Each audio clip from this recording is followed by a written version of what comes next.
Hello, everybody. Welcome.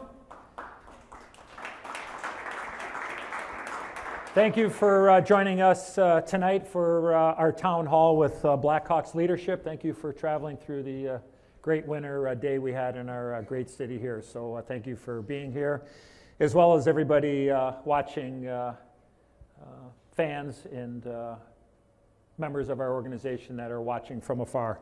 My name is Eddie Olczyk. I'm the television analyst for the Chicago Blackhawks, and I'm going to be your host for this evening, and I am being joined here by the chairman of the Chicago Blackhawks, Rocky Wirtz, also the CEO of the Blackhawks, Danny Wirtz, and the president of business operations, Jaime Faulkner. Before we get going here, I would like to thank some of our valued season ticket holders and team partners that are with us. So thank you very much, as well as the local media that are in this room for this very special evening tonight. I'm going to turn the mic over to the team, but first we're going to be back for some of the questions submitted by our fan base, as well as some of the live questions from the media in the room. And with that, I'd like to turn it over to Blackhawks Chairman Rocky Wirtz. Well, thank you, Edzo, and thanks for everything for everyone here tonight who's joining us in person and virtually. And more importantly, I want to thank Eddie for his unsuffered commitment to this organization, even in the face of personal challenges. Eddie, when you look up words like courage, grace, professionalism, family man, your picture shows up all over them. On behalf of the Wirtz family and everyone else, thank you for doing what you do to us every day. We admire you and are lucky to have you as part of our extended family. Thank you, Rocky. Thank you. Thanks. I thought I could bring a tear to your eye. I couldn't resist. Because we know you're not emotional. That's not hard. Yeah, that's not hard to do. And that's purposely why I didn't want to show you these before, because I know you wouldn't tear up on me. But the last 2 years have been challenging. On March 11th in 2020, after our game at San Jose, the world as we knew it came to a stop. We went from 20,000 fans in the building that Wednesday night to complete stop of play. It resumed under a bubble in Canada later that year, where our season ended. Over the next few months, the United Center became a food bank, a first responder staging center, hub for mass giveaways, and even supplied polling place for Election Day to provide people with a safe place to vote. None of this could have happened, would have thought this could have happened. Last year we got the season in, but with no fans until the last 2 home games.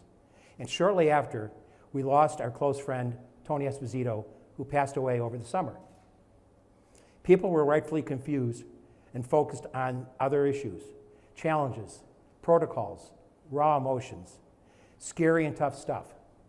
Despite those pressures, we remained focused on the organization and made a change in the direction as we installed our new leadership. And over the next year, dealt with a host of difficult issues that had arisen under our old leaders. It wasn't easy, but we dealt with it and moved forward. But no matter what, we never lost sight of our job in front of us, which is to put a strong team in the front office and on the ice and focus on winning. Winning the right way with the right people in the place and doing the right things. That focus set our commitment, and that's where we are sit today. We as an organization don't run from words like rebuild or retool. This organization, Chicago, deserves nothing less than a candid and honest approach. I want to thank Danny, my son, for accepting this responsibilities to become the CEO with determination, integrity, and a fresh lens on the world, and for confronting difficult and sensitive issues head on. He made the tough calls when, in some cases, it would have been very easy for him not to make a call at all. And I want to thank Jaime Faulkner for also bringing the Chicago Blackhawks into a world we live in today, as opposed to one that had passed us by. Yes, they will be judged on their performance. And yes, the team's record will be at the top of that measure. Winning is hard. We have done it before. We know how to get there. And our intent is to be there again the right way. So thank you very everyone for coming today. And now, please, I turn it over to Danny. It's all yours. All right. Thank you so much, Dad. First off, I'm absolutely humbled and honored to be in the position that I have. The responsibility is heavy to steward this organization, not just for our family, but most importantly, to our fan base. For those that don't know me, I've grown up in and around the Blackhawks my whole life, literally since the day I was born. I was born on a cold night in 1977. My dad likes to tell me every birthday. We played St. Louis, I think, that night, and he got the call during the game that he was expecting his first son. So those are the stories we like to share, and I have just absolutely amazing memories growing up over the years at the Chicago Stadium, around legends of the game, around amazing people, both who worked in the organization, the players. I've got some great stories, and it's great to have one of my boyhood idols here, Darren Pang. I was a goaltender growing up, and Darren was always a great source of support and mentorship as I was trying to figure out what the hell I was thinking about being a goaltender. And it's those things that really informed kind of who I am today, and which only add to the passion, the commitment, and how seriously I take the position that I'm in, and how much I am committed to making sure that we usher in an exciting and a successful new era for the Chicago Blackhawks, both on and off the ice. So we're going to get to some great questions today, but I thought before we jump into that, I wanted to set the stage a little bit. I want to share where we've been and kind of what we're thinking as an organization. When I took on the interim role back in that 2020 spring, when things shut down, the first thing I did was sort of just get my arms around the organization, was try to understand what was everybody aligned to. And it was very clear we needed a new vision. We needed something that brought our organization together to strive for. And we came together and we revisioned the organization under the mantra to reimagine the potential of hockey. Since then, the world has changed quite a bit. The NHL has continued to change, and the Chicago Blackhawks are a reflection of that change. But we have to find new ways to adapt to this new world, both on and off the ice. So as we rewrite the next chapter of this iconic franchise, we need to bring together our entire Blackhawks community, which includes our fan base, our youth hockey families, our corporate partners. Thank you for being here tonight, those that brave the snow, our neighbors here on the west side, and our Native American partners. You are all going to be part of the Chicago Blackhawks going forward and center to so much of our work. Today in this forum, we're going to hopefully cover a lot of topics, and we're going to talk about a couple key things. You're going to hear about, first and foremost, which I know is on everybody's mind, our approach to building and sustaining an on-ice product, improving our Chicago Blackhawks hockey team through hockey operations and the leadership that comes with that. And we're going to hear a lot about the experiences you can expect as fans and the sense of community we want to maintain as an organization. And you're going to meet the strong leadership pushing these things forward. But throughout all this, the core to all of this is our fans. You are fans at home watching on the stream, our fans that come to the games, and our fans that stay with us. This is your team. And we know it has been a very tough 18 months to support us. From the off-ice issues that came to light during the lawsuits and the findings from the independent investigation, to navigating the challenges of the COVID-19 pandemic, to a team that frankly has not performed in a way we like. But our fans continue to stick by us, and we have to give them more. We want to win, and we're going to make sure that you are proud of us and get back to that point of continued and sustained success and doing it the right way. So talking about our hockey operations department, we need to build a consistent winner on the ice. And the first step is clearly to get the right leadership in place.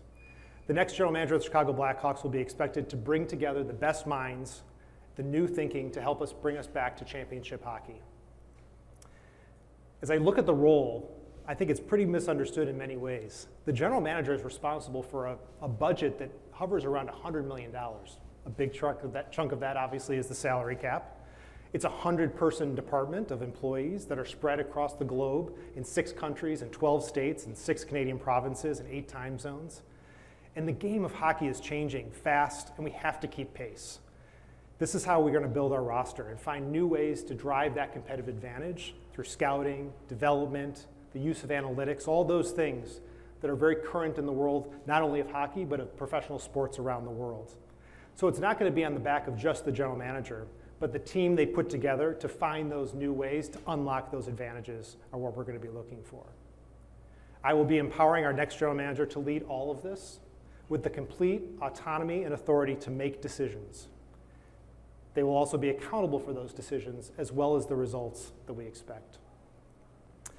Switching off the ice, I want to share some of the things we've been working on kind of behind the scenes as we have tried to grow our commitments to honor the legacy of war leader Blackhawk. This work actually has been something that has been personally very meaningful, impactful, and really changed the way I really look at this issue. Myself and many members of the team have been spending time down with the Sac and Fox Nation in Oklahoma. For those that aren't familiar, the Sac and Fox Nation is Blackhawks tribe. We've spent time in meetings, meals, conversations, getting to know one another and building trust in the spirit of learning, really understanding what Blackhawk meant and continues to mean for that tribe today, the example that he sets, and how you can see his legacy translate into how they honor veterans and war leaders today in veterans of American wars from the tribe.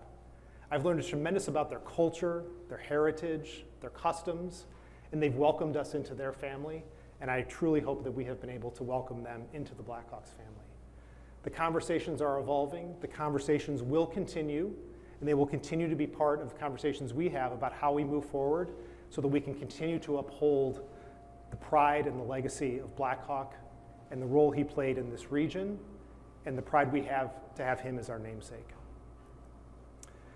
We're also going to give our fans much more as it relates to experience. And I think there's so much more we can do, not just within these walls of the United Center, but what we do out in the world to bring people into the Blackhawks experience. And that work has been done by my partner in crime here, Jaime Faulkner. I'm really excited that a lot of you are going to get to meet her for the first time today. She has been so busy rolling up her sleeves, doing the work, building the team, and I couldn't be more proud and excited to have her as my partner in this. So one of the great things that Jaime does and that she has been doing is rather than jumping in and making a lot of changes off the bat, she's been a great listener. I think it's a great quality of any leader that can actually listen before acting. And she's spent time with fans, she's spent time internally, and she's really listened to observe and understand where we're going.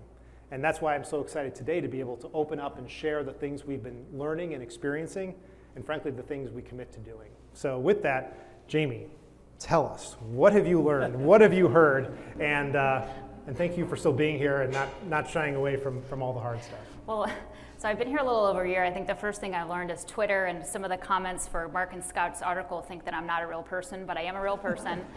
Our fans and our corporate partners can attest to that because I've been following them around for the last year.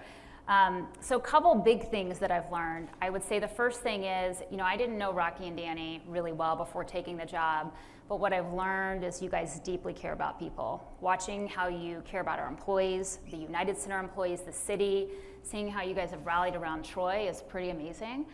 You just love people, but you're also very competitive, and you also want to win, but in the right way.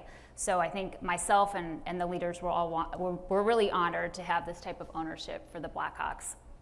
I think the other thing I've learned as I followed people around the concourse is we have like the most loyal and passionate fan base, I think, in the NHL. So I'd walk around and talk to people and say, well, what does the Blackhawks mean to you? People would get emotional. I mean, I've had people crying about you and Pat.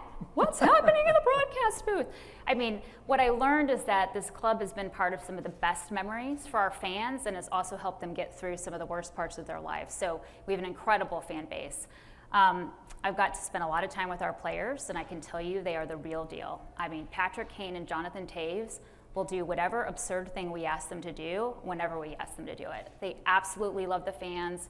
Our younger guys leave mustard on Pop-Tarts. They'll literally do whatever we want. And when we went through our season and we didn't have fans in the building, they would constantly ask us, when are they coming back? When are they coming back? Because I think they know how important you guys are to each and every game and to them. So they're the real deal. We have an incredible group of players. The other thing I was really surprised about is that we weren't more involved in youth hockey. I'm a hockey mom, going around it with my second time now with my littles. And I think if we really want to talk about changing hockey culture, we have to do it at the youth levels. So that's something we're going to get far more involved in. And I would say finally, there are several opportunities for us to make it super easy to be a season ticket holder and to come to games at the United Center. We have to reduce the friction of how we get here, and we have to provide more value to our fans and our season ticket holders. So those are some of the big things that I've learned, but I'm still listening. You guys are going to see a lot of stuff we're putting to action here starting this spring and next year, but constantly learning, constantly listening. So if you see me on the concourse, come tell me what you think. Awesome. Well, thanks, Jaime. And the good thing about Jaime is she's actually multiplied with others too. She's brought in a lot of new leaders. We have some great leaders that are with the Blackhawks and have been with the Blackhawks for a long time. But also it was our goal to go and bring in new and diverse leaders, both from inside and outside of sports, many of which are here today, and we want to welcome them. These are people that you're going to get to know. These are going to be the mouthpieces of the Blackhawks. These are the real experts and the ones that get it all done. And the ones that we're going to be you're going to be giving feedback to. They're the ones that will probably be doing a lot of interviews, and they're going to be the ones that are really going to change the face of this organization. I couldn't be more proud to welcome them. So let's do that. Let's first welcome Aaron McVeary, our new EVP of Marketing and Content.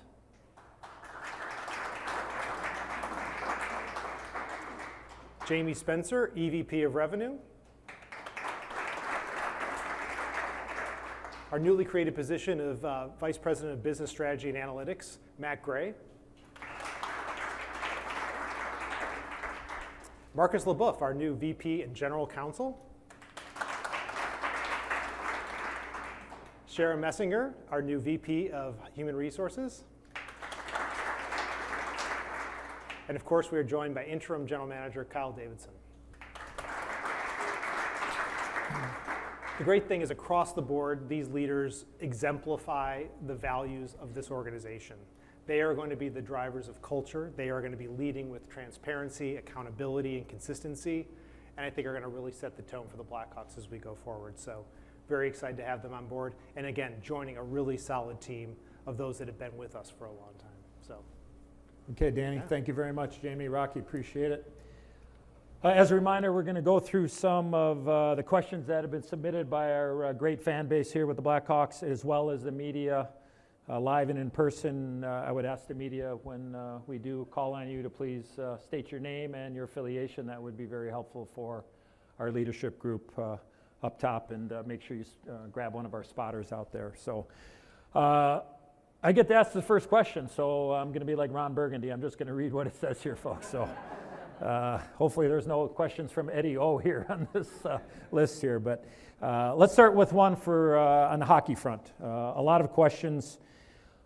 People have been wondering what you're looking for in a general manager and why it's taking you so long to make the decision. Others actually ask, why aren't you waiting a little bit longer to after the season is over? And to put yourself in the shoes of the fan, Dominic C. asks, how confident are you that the new organizational structure will ultimately produce a winning product on the ice? Great. Well, thanks for those questions. And probably the quick answer is there's obviously no right answer in terms of timing on these things, right? As is the case with a lot of hiring. But one thing that I asked the question of our team was, how many general managers have we actually had in our history? This will only be the 10th general manager, and we're almost 100 years old at this point. So we don't do this every day. So I think we've afforded ourselves a little bit of time to get this right. And no matter what was going to happen, we were going to hire a general manager not for the 21-22 season, but for the long term. And we knew the decision was not going to make a difference necessarily on the ice this year, and making sure we get it right and we build the team around them. But regardless of how we got here, it's clear that we need a better defined plan and a better path forward. So a lot of the plan for this will be determined by that general manager. We had a lot of conversation around structure. Do you want to put a president? Do you want to put a GM? And when it came down to it, to me, it's clearly about accountability and ensuring that it's very clear as to where the accountability sits, where decision-making sits. I've seen in other organizations, both in hockey and other businesses, when things are spread across a lot of people, it's very hard to understand how to move forward. So we're going to have clear accountability with our general manager. But that's not to say it all sits right there in terms of where the work is. And I'm really excited that the new leader will bring in and build around them the kind of capabilities that we think are the types of differentiators in sports. So we think it's going to be a good structure. I think there's a lot of innovation that happens below versus above, and is something that Rocky has instilled with me over the years. We believe in a flat organization. We don't like to build a lot of extra hierarchy for the sake of it. We want our organization to be productive and get the job done. Okay, another question, and many questions. This one is regarding my great partner, the great Pat Foley. Barry B. asked, what is happening with the TV broadcast? Robert R. asks, why is Pat Foley being forced out? So let's get into it. What is the status of my great partner, the Hall of Famer? And is this indeed his last year? And why haven't you let him do more games? Okay, so I'm going to take this one. So first of all, let me be clear. The Blackhawks have not fired Pat Foley. We absolutely love Pat Foley, and I've gotten to know him over the past year, just like I have Edzo, and just two incredible human beings.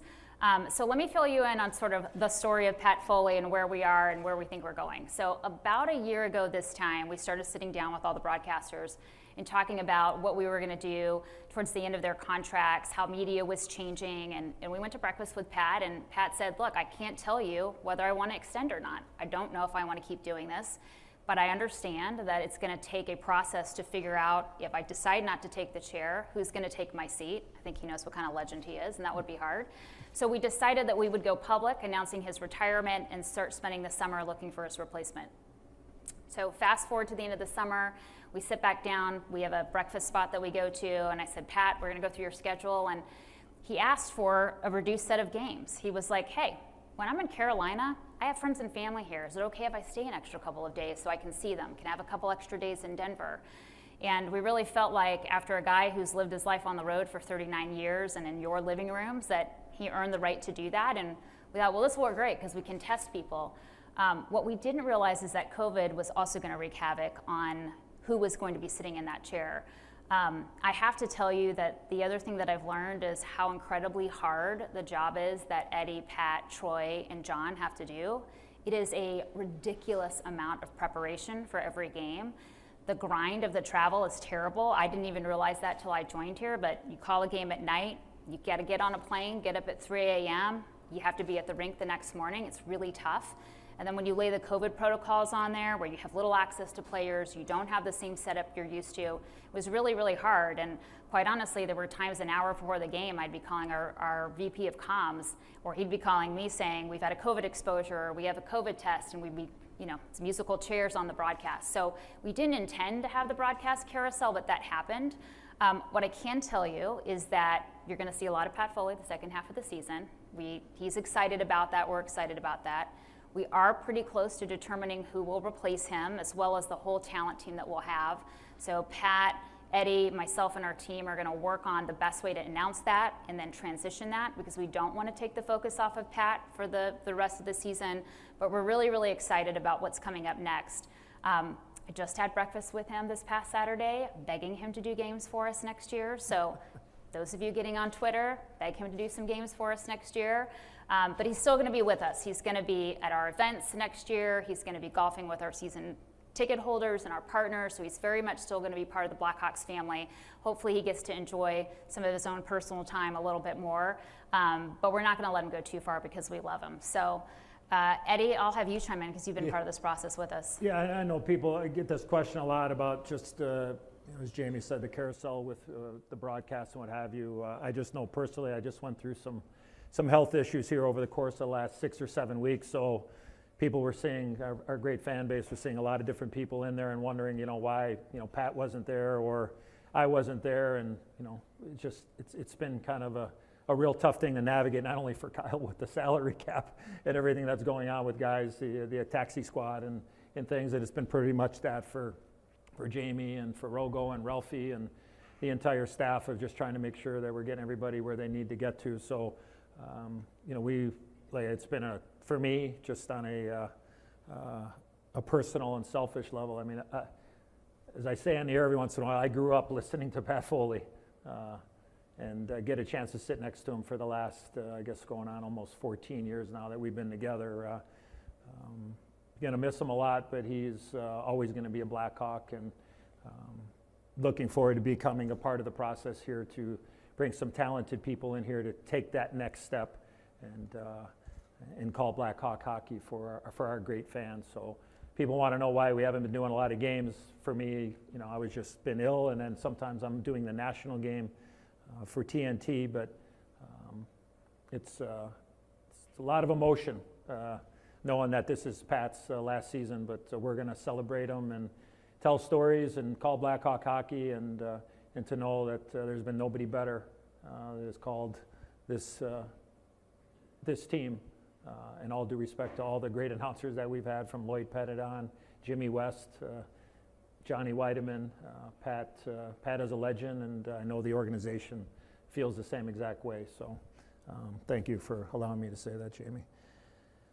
Another question, we have a lot of season ticket holders that have questions on their upcoming renewals, the period of renewals. Steve S. asks, say that 3 times fast, if ticket price reductions are in the works, noting he doesn't want to part with his tickets, but he also doesn't know if he can afford them anymore. Michael S. noted a current lack of promotional benefits that other buyers seem to be getting. And Nick A. summed it up simply as, why should he renew his plan? Okay, well, I'll take that one too. First of all, I want to say how much we really appreciate our season ticket holders and our fans who've been with us not only the last 2 years, but quite honestly the last several years, and some of our fans who've been with us for like over 20 years. It's insane.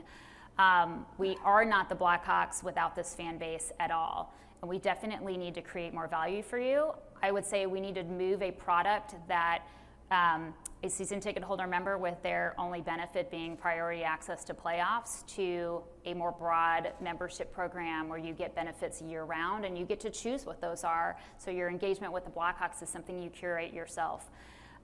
We spent a lot of time listening to our fans, surveying. Many of you participated in our focus groups. We were on calls with you to figure out, what do you value the most? What are the things that annoy you the most? What are the things that you want more of? What are the things that you want less of? So we're going to announce a new membership program. So Jamie Spencer's team will announce that pretty soon, but he did say that I could tease a couple of really cool things based on what we've learned. So one of the things we heard is that season ticket holders hate to have to buy their preseason games. So starting this next year, you no longer have to have your preseason games as part of your package. You can opt in, but we're not going to require you to buy those games. Second thing we heard is flexibility. So a lot of our season ticket holders want to keep their seat locations. They love who they sit with. They've been there for years, but life happens. Work, kids, and other things, they may not be able to make that Friday game. So we're going to start instituting game swaps. So we'll give you the ability to actually swap your game out for a night when you can make it, when you find out you can't come. So we want to have more flexibility for you. The other thing we heard very loud and clear to the promotions is the giveaways. So I didn't realize this, but our season ticket holders aren't guaranteed the giveaways like they should be, or can't get a hold of them. So if we do a theme night that has a really cool hat, or we're giving something away at the door, they don't automatically get those. So we're going to provide guaranteed giveaways for our season ticket holders who opt in and want to get those. I personally don't want to ever see a bobblehead again in my house with the number of kids I have, but we do give away a lot of really cool stuff, and we want to make sure you, as our most loyal fans, have access to that and get that first. And then the other thing, because we have such incredible tenure with our season ticket holders, we're going to provide more benefits for our longer tenured season ticket holders. So we're going to have some really cool things that will come out for them, just to thank you guys who've been with us for a long time, and reward you for that loyalty. So there are many more things that are coming. It'll be announced in the next couple of weeks, but these are all coming from things that we've heard from you guys directly. I would say, why to renew? I believe we're going to be back playing championship hockey. And many of you guys know that when we were at the height, it was very hard to get a ticket. I also think we are going to be fully transparent about the process it's going to take to get there, and we're going to have a lot of fun. So you're going to want to be part of it, and we hope that you're a part of it. The other thing we're going to do is try to improve the entertainment value when you come, so that the product, as great as it'll be on the ice, will be just as great off the ice. We want to be a premier entertainment destination, and we want to create new activities on non-game days and out of season And also for our fan base across North America. We have incredible fans all over this country and in Canada, and we want them to be able to engage and participate in things too with the brand. So a lot of really cool things that are going to be coming soon. You'll hear more about that, but we would definitely encourage you to renew. You want to be part of what's coming. Okay, Jaime, thank you very much. Now it's time for a question from a member of our media. And again, I would ask our media member to please state your name and your affiliation. And if you're directing it to one of our leadership members, please, you can stand up to their mark. So thank you, and feel free. Thanks, Eddie. Mark Lazarus, The Athletic. I guess my question would be for Danny. I know we're looking forward here, but I think we have to look back also. And I think much of what happened to Kyle Beach stemmed from a power imbalance between a coach and a player, and the powerlessness of a player in that situation. So what are the Blackhawks doing? What have the Blackhawks done? What will the Blackhawks do to empower a player in a similar situation to make sure that doesn't happen again? I'm going to answer the question at the end. I think the report speaks for itself. The people that were involved are no longer here. We're not looking back at 2010. We're looking forward. And we're not going to talk about 2010. I know, and I'm not either. And we're not going to talk about what happened. We're moving forward. That is my answer. Now, what's your next question? I can pick up to what we are doing today. And I think No, I don't know. That's none of your business. That's none of your business. What we're going to do today is our business. I don't think it's any of your business. How is it not my business? Because I don't think it's any of your business. You don't work for the company. If someone in the company asks that question, we'll answer it. And I think you should get on to the next subject. We're not going to talk about Kyle Beach. We're not going to talk about anything that happened. Now, we're moving on. What more do I have to say? You want to keep asking the same question? You hear the same answer? Okay, ask the next question. You said enough right there. Okay, good. Okay, we're going to take another question from one of our fans right now. Casey H. said she got the Blackhawks youth hockey survey and wants to know exactly what your plan is to do for youth hockey players. Okay, so I'll take that one. As a hockey mom, I'll take that one. So like I said earlier, I was really surprised we were not more involved in youth hockey. I mean, we're a National Hockey League. We over-index in hockey players here, and we have an obligation to grow the game here. We want to make sure that whether you're a boy or a girl, you live on the North Shore, you live in the South Side, you live in the city of Chicago, or whether it's your primary sport or your secondary sport, we want everybody who wants to play hockey to be able to play hockey. And we're going to get far more involved. We have incredible youth hockey families here. We've got incredible coaches, refs, organizations, and we can do a lot more. I also think to change hockey culture, you've got to start when they're little. I know that as a parent. So we intend to make sure that you can get high quality instruction, you're having a ton of fun, and you're going to do it in the right way. So we're focused in 3 areas. The first is when you're little and you want to start playing hockey, we want your first touch of ice to be with the Blackhawks. So we're working on and have worked to redesign our Little Blackhawks program, which we'll partner with all of our park districts to put in with all sort of the fun bells and whistles. So the little kids might get on a Zoom call and have one of our players teach them how to put their equipment on, access to coaches for different things. So we want to make sure it's highly instructional, so great quality instruction, but that they have a lot of fun and we can keep them in their hockey journey. The second place is the other bookend, which is high school hockey. So I learned that so many kids are dropping out of hockey at the U14 age because they have to decide, do I want my academics or a rigorous club schedule? Do I want to play lacrosse or a rigorous club schedule? And they shouldn't have to do that. We've got incredible high school hockey clubs here. High school hockey is great. And so we want to wrap our arms around those clubs. We want to make it a destination for players to go to. We also, I don't know if you haven't heard, go check out, we piloted what we call the rivalry series because there are already deep rivals between schools and their hockey clubs anyway. There is nothing better than going to a game with 2,000 of your classmates screaming and cheering you on. It's sort of our version of Friday Night Lights. So we're going to get more involved in high school hockey as well so we can promote, so you can keep playing until you graduate to men's league or women's league. And then the last place we're going to focus on is girls hockey. There is a lot of work to do for girls hockey. I have a 6-year-old daughter. I'm going through my second round of youth hockey with my kids, and I have no idea what to do with her. It's very confusing. I think the closest program for her is 20 minutes away from where I live. We've got to provide better opportunities, but we're super lucky.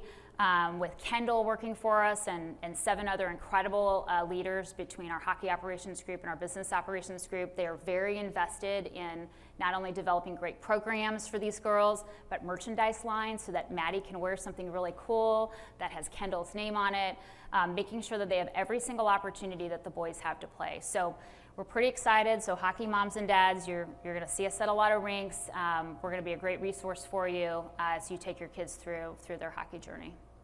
And if I could, Jaime, having been a part of the youth hockey department over the course of, let's see, my quick math here, 22. So since the late 2000s, when the Blackhawks, people might not know this, but prior to Rocky taking over, the Blackhawks outsourced their name and the hockey camps. They were not run by the Blackhawks. They really did not want to have it.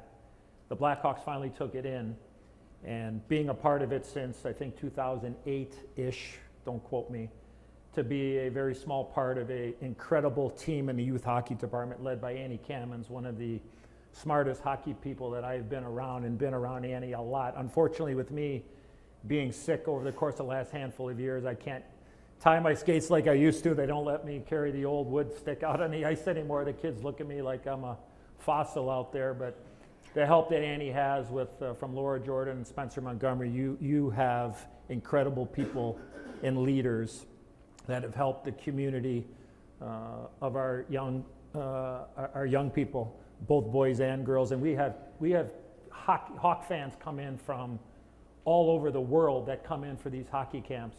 And you should know that, yes, there's other stairs to get to, but I think that they've done an amazing job and should be applauded for what they've done to give back to our youth in the hockey community. So I tip my hockey helmet to Annie, Laura, Spencer, and the entire youth hockey department, and I've been so proud to be a part of that over the course of the last 13, 14 years, whether it was being there every day for a couple of weeks or just coming out and saying, hey, that's that old guy that does TV for you guys. We want to see some of those young guys out there. So, but it's great to give back, and the Blackhawks certainly do that to the youth hockey community. So thank you to them for all their work. We're going to go back out to the media for another question or two. I think we're going to get 2 questions from the media. And again, please state your name and your question to whoever might be from the leadership group, please.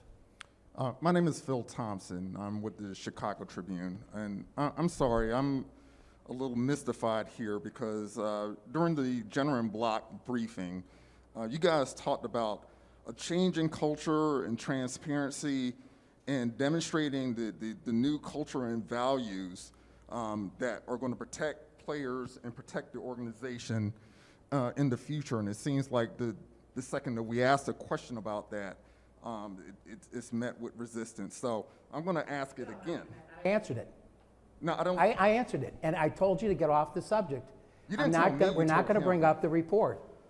No, you read it. We're not asking about the report. We're I know asking you're about talking about what the report was was. talking about, and I told you we're moving on. Now, We're I don't asking like about these. the I think you're values out and of the line protections to ask for this the line of future. questions. Why don't you ask about something else? Why don't you ask about the GM Okay, I search? will Why ask don't you do about- something else? Okay, I Why will do you ask bring about up attendance. old business? Some of the season ticket holders that I've talked to said that they're having trouble maintaining value on their resale because, you know, a lot of people. Is they're that a paying- they're fact? selling- wait a minute, I can didn't finish realize my- you're in our ticket department. Okay, what Come I'm on. saying is. Why, come if I on. could- Let's if- talk about all the negative stuff. When I This talk is about not your paper negative. and what the These sports are page looks like, dedicated- should I do that? No, these are dedicated. you can't even get our fans. They elite want the scores? whole- Rocky, can I finish my question? They say they want to hold on because they value the Blackhawks, but they wanted to defray some of the costs. You've seen that attendance has been dipping. I want to ask why you think it's dipping and what can they do to maintain their value so when they renew a package, they can defray some of their costs. That's a fair question. Yes, it is. So Jaime can answer that. I'll take that one too. Thanks, Phil. So yes, attendance is definitely not where we'd like it. It's definitely lower than it was before. I think, thankfully, we're very lucky we'll still have the 5th highest attendance in the league. But it hasn't been easy for our season ticket holders. I think if we want to create value for them, the first thing we have to do is put a winning product on the ice. Until we do that, it's going to be hard, but I think we're well on our way working on that. But we're going to try to add value to their ticket packages so that it is easy for them to buy tickets. It's easier for them to sell them on the secondary market so that they hold their value. We're going to add experiences. There's going to be more access to players. A lot of things that we can't do now. Why is our attendance slower now? I think there's a lot of obvious reasons. COVID, we have changing city regulations here for the United Center. The team performance hasn't been great. So I think there are a lot of reasons to explain it, but we're working really, really hard to fix that. And I believe that if they stick with us, it's going to be easier, and they're going to want to be a part of it. Okay. Here's one I'm really excited about and be able to work together on. Bob P. asks, what type of person are you looking for in the general manager, and how did you select the advisory board that will help you find the general manager? Absolutely. So first, what we're looking for. Obviously, we're looking for a next generation leader for our organization, someone that comes in that understands what it takes to win and put together a winning team, all the things you would expect. But I think with any leadership, you're also hiring for character, you're hiring for values, which of course is our premium we put on anybody who we bring into the organization. And I think I'll comment on something that I think maybe gets to some of the things we're talking about here today. One of the things we will be asking every general manager who comes into the interview process is, how are they going to help change the culture of hockey? I think it's critical for anybody in a leadership position to set that example, to set the tone within the organization, to ensure that we create a safe place for our players to play. We are the Chicago Blackhawks, and we set the tone of hockey culture, not only within the NHL, but what we do every single day. It's an expectation of our staff that we set that example, and it's the little things we can do in the locker rooms with our youth hockey teams, in the locker rooms in the NHL level, in our workplace, in how we treat each other. That's where hockey culture will change, and the types of people that we have in the organization today, I think, live those values and will be operating under that. So that's a critical piece to the new general manager on top of every other tactical component that comes with that position. And I think that's going to be the case for many general managers and leaders within hockey going forward. Now, how we found the advisory, will clearly, the opportunity to work with three legendary individuals is a real privilege. First, with Marianne and Patrick, they know clearly what it takes to win. They've been champions, and they've been Blackhawks. And anytime you bring in people into a hiring process, trust becomes the centerpiece, and we trust them implicitly. We've already had initial conversations, and they just bring a perspective that you don't get unless you've strapped on the skates and have been in those locker rooms winning championships.